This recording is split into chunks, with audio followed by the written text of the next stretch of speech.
up, YouTube? It's Brandon B, aka Blaze here. What's up, guys?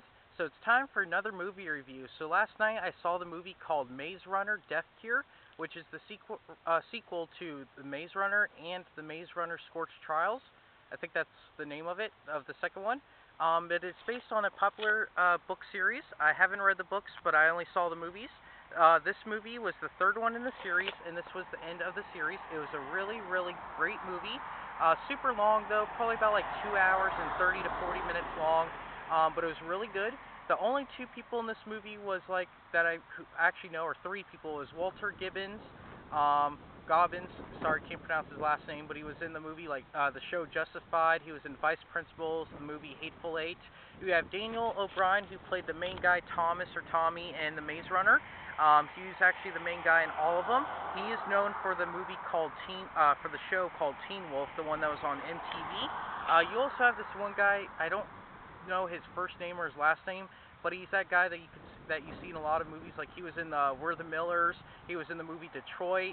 But overall, this was a good movie. It was just super long, like I said. It was about 2 hours and 20 minutes and 2 hours and 40 minutes. One of those too long.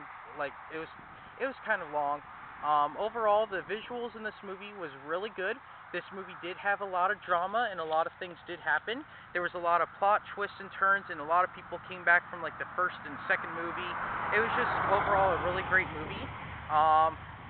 There was tons and tons of action in almost like every scene. The story actually goes pretty fast because they're trying to put everything in this movie to finish off the series so that they don't make another one. You do got to pay attention or you will lose focus and you won't know what will happen. Basically, the story of the Maze Runner is that it's like the end of the world and there's this infection or the disease that goes around that kills off everybody.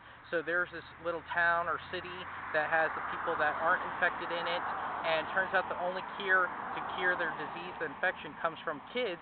So they do this thing called the Maze Runner where they put a whole bunch of kids inside this little dome type thing, and they see who's the strongest and the fittest to live. Then they take them all out, check their DNA and their blood to see if they have the cure to cure cancer. Or not to cure cancer, but to cure the infectious disease.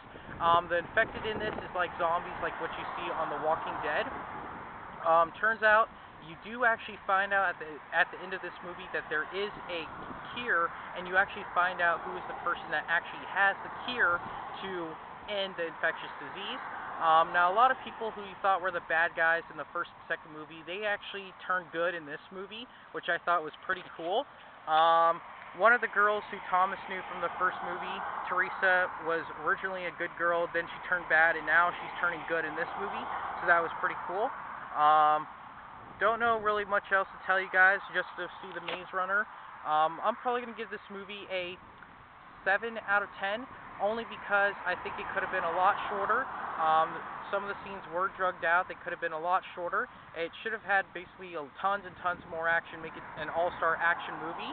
I think they did good with the cast and the characters. I think they did really good with the people that played each people. They did really well.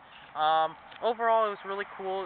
This one was like the survival movie. It kind of reminded me of like the Divergent mixed Mad Max. But overall, you guys got to go see The Maze Runner: Death Cure. It was really good. So please keep on watching. Please subscribe. Thank you.